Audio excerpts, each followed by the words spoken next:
Hi guys, and welcome to my review for Midnight Fight Express, a polished and modern beat 'em up in a 3D isometric style. Midnight Fight Express is a modern beat 'em up with interesting locales, a surprising number of different enemies, and enough variety in combat to keep things interesting. It's all held together with a decent enough story, and there are challenges, leaderboards and achievements to keep you busy after the story plot ends. I was quite impressed with Midnight Fight Express. It has a very futuristic look and the feel of a city in distress, with criminal gangs running rampant in the streets, while civilians get tortured, beaten up and murdered.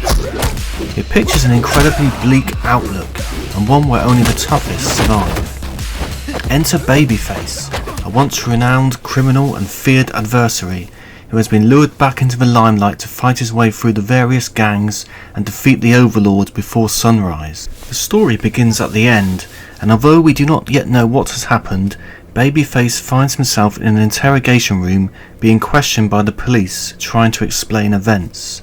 It was an interesting idea, and there is a lot of intrigue introduced through this method, as little bits of information are fed to us as we progress, from the interrogators and the criminal gangs as we play through the levels.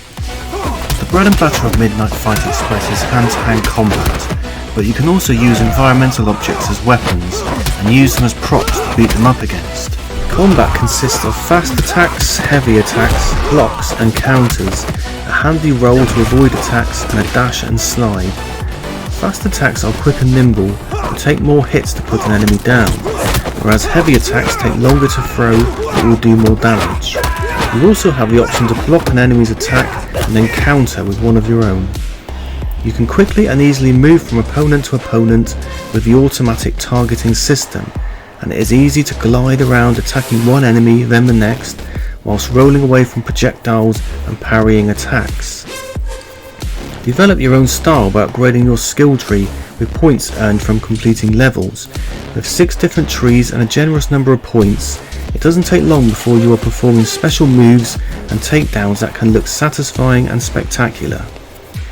Either concentrate on your fighting moves and finishes, or go down the self-defense route and build up your arsenal of parries and counter moves. There are also grappling upgrades, where you can grab an opponent and do all sorts of things, like throw them around, trip them up and pummel them on the ground, and disarm them. It's quite easy to complete a couple of skill trees before the halfway point, so you can tailor your upgrades to your preferences. Ultimately, it is up to you if you use these newfound skills. Nothing is too complicated to perform, and it is easy to put together some impressive moves in the heat of battle. Sometimes you'll be prompted to press certain buttons on your gamepad, especially if you need to get out of an enemy hold or you want to perform a finishing move. Otherwise, it's perfectly plausible to mash one button and get some sort of success and still look good, but you still need to be mindful of what weapons enemies have. Melee weapons can be dealt with quite easily by either disarming the enemy, parrying or rolling out of the way, but gang members who have guns will kill you from a distance, so it is best to tackle them first. Dying is very forgiving. There are many checkpoints on each level, and death just returns you to one of them, so progression is reasonably easy on the default difficulty. Levels are quite varied in look and style, and occasionally you'll have to deal with enemies on bikes or avoid environmental hazards like trains flying by whilst fighting. There are also arcade-like sequences where you may be on a bike or a boat shooting at others whilst avoiding missiles or gunfire. Combat can feel a little bit stale if you use the same attacks all the time, so you'll find yourself experimenting to see what Babyface can really do.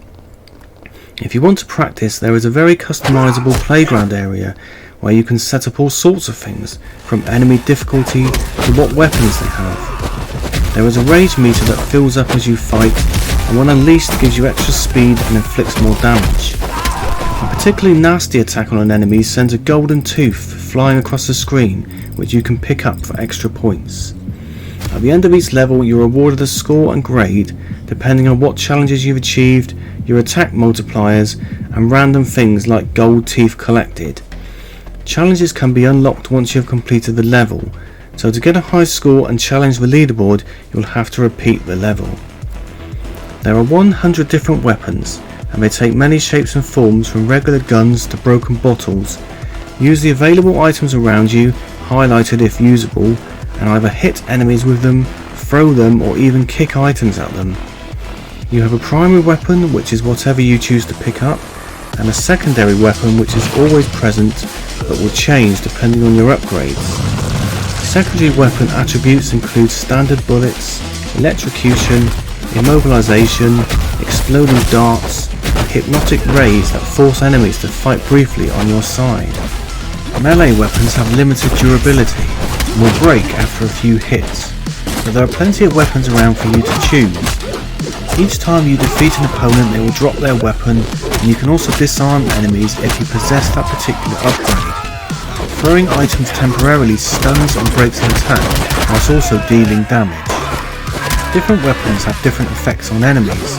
There are some comedic weapons like fly swatters or toilet plungers, or basic weapons that take numerous hits to damage an enemy, whilst knives, swords and guns deal quick and swift justice. There are 69 different enemies who all have different attributes, fighting styles and signature weapons. Some are more powerful than others and may need to have their defences broken before an attack can be made. They may have shields which block your attacks, or even have vehicles that can run you down. Each area has a super boss which must be defeated to carry on, usually providing some more story plot and lore. These get harder as you progress. There are 18 in total. For those who like to customise their character, there are plenty of options to do so, including changing their clothes, body and skin colour. Pay money to unlock headgear, upper and lower items, gloves and shoes. You can change hair colour and style, and even add a variety of tattoos all over their body. Once enemies have been defeated in the story plot, you can obtain their skin to fight in if you so wish. There is an enormous amount of customisation to perform. Midnight Fight Express is a decent entry in the beat 'em up genre, and is one that's difficulty can be easily tailored to suit all. I really enjoyed the presentation, with new gangs being introduced frequently and a pungent atmosphere of dread and hopelessness, primed for our hero to knock some heads together and save the day. Combat moves were easy to administer with some satisfying results, but also hard to master, and leaderboards and high scores are great for competing against after the story has ended. Okay, that's all for today's review. My next review will be for SCP Secret Files, a collection of paranormal cases from the SCP Foundation, an organisation founded to deal with dangerous anomalies. Concentrating more on storytelling than fighting and surviving, SCP Secret Files promises to be a spooky inclusion to the SCP universe.